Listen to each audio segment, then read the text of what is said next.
Hi everyone, അസ്സലാമു അലൈക്കും. ഇന്ന് നമുക്ക് വൈകുന്നേരം ചായയിലേക്കൊക്കെ കഴിക്കാൻ പറ്റുന്ന ഒരു അടിപൊളി ബജി റെഡിയാക്കി എടുക്കാം. ചെറുപയർ ബജിയാണ്. അപ്പോൾ വളരെ കുറഞ്ഞ ഇൻഗ്രീഡിയൻസ് കൊണ്ട് വളരെ പെട്ടെന്ന് റെഡിയാക്കി എടുക്കാൻ പറ്റുന്ന നല്ല ടേസ്റ്റി ആയിട്ടുള്ളൊരു ബജിയാണ്.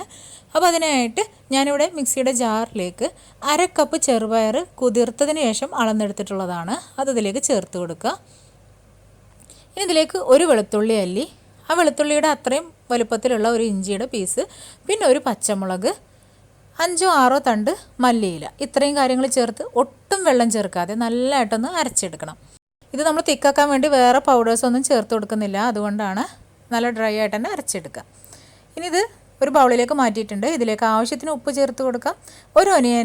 ഒരു കുഞ്ഞു ഒനിയൻ്റെ ഹാഫ് പീസ് എടുത്തിട്ട് അത് കുഞ്ഞു കുഞ്ഞു പീസായിട്ട് അരിഞ്ഞതാണ്, അതും കൂടെ ചേർത്ത് കൊടുത്തിട്ടുണ്ട്. ഇനി ഒരു 1/4 ടീസ്പൂൺ ഗരം മസാല, അതായത് പട്ട, ഗ്രാമ്പു, ഏലക്കായ, ഇത് പൊടിച്ചതാണ്. ഇതെല്ലാം കൂടി ചേർത്ത് നന്നായിട്ടൊന്ന് കൈ വെച്ച് തന്നെ കുഴച്ചെടുക്കുക. ഇനി കൈ നനച്ചതിന് ശേഷം ചെറിയൊരു ബോൾ എടുത്തിട്ട് കൈ നനച്ചെടുത്തതിന് ശേഷം അതിൻ്റെ നടുവിലേക്ക് വെച്ച് കൊടുത്തിട്ട് ജസ്റ്റ് ഒന്ന് പരത്തി കൊടുക്കുക. വളരെ തിന്നായിട്ട് പരത്തണ്ട, ഒന്ന് പരത്തിയിട്ട് ഇതുപോലെ റൗണ്ടൊക്കെ ഷേപ്പാക്കി കൊടുത്തിട്ട് ചൂടായിട്ടുള്ള ഓയിലിലേക്ക് നമുക്ക് ഇട്ടിട്ട് ഫ്രൈ ചെയ്തെടുക്കാം. സാധാരണ നമ്മൾ വട ഉണ്ടാക്കുന്ന ആ ഒരു ഷേപ്പിൽ പരത്തിയെടുത്താൽ മതി.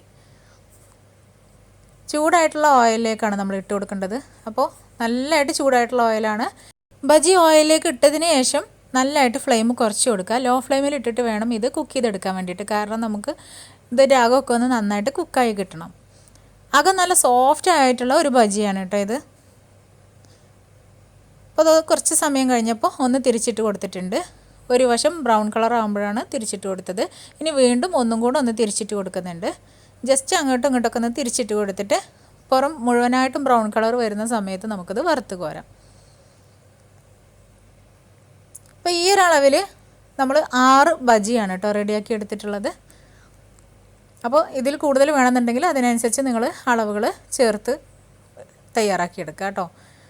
അപ്പോൾ മുഴുവൻ ബജിയും നമ്മളിവിടെ റെഡിയാക്കിക്കൊണ്ടിരിക്കുകയാണ്. അപ്പോൾ ഇതിലേക്കൊരു ചമ്മന്തിയുടെ ആവശ്യമൊന്നുമില്ല കേട്ടോ. ഇതുപോലെ തന്നെ കഴിക്കാൻ നല്ല ടേസ്റ്റാണ്.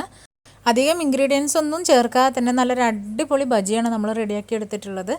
അപ്പോൾ ഒട്ടുമിക്ക വീടുകളിൽ ഇപ്പോൾ ചെറുപയർ ഉണ്ടായിരിക്കുമല്ലോ. അപ്പോൾ തീർച്ചയായിട്ടും ഇതൊന്ന് ട്രൈ ചെയ്ത് നോക്കട്ടെ. ഇത് കണ്ടില്ലേ, നല്ല സോഫ്റ്റാണ്. നമ്മളിത് കട്ട് ചെയ്യുമ്പോൾ തന്നെ നിങ്ങൾക്ക് അറിയാൻ പറ്റുന്നുണ്ടാവും. നല്ല സോഫ്റ്റ് ആയിട്ടുള്ളൊരു ബജിയാണ്. കുട്ടികൾക്ക് പോലും ഇഷ്ടപ്പെടുന്ന ഒരു റെസിപ്പിയാണ് കേട്ടോ ഇത്. നല്ല ചൂട് ചായയുടെ കൂടെ ഇതിങ്ങനെ കഴിക്കാൻ നല്ല ടേസ്റ്റാണ്. അപ്പോൾ തീർച്ചയായിട്ടും ട്രൈ ചെയ്ത് നോക്കി ഫീഡ്ബാക്ക് അറിയിക്കാൻ മറക്കരുത്. നമ്മളിപ്പോൾ ഒരുപാട് ചെറുപയർ റെസിപ്പീസ് അപ്ലോഡ് ചെയ്തിട്ടുണ്ട്. അപ്പോൾ അതൊക്കെ ഒന്ന് കണ്ടിട്ട് ട്രൈ ചെയ്ത് നോക്കാം കേട്ടോ. അപ്പോൾ വീണ്ടും നെക്സ്റ്റ് വീഡിയോയിൽ കാണാം ഇൻഷാ അല്ലാഹ്. Thank you.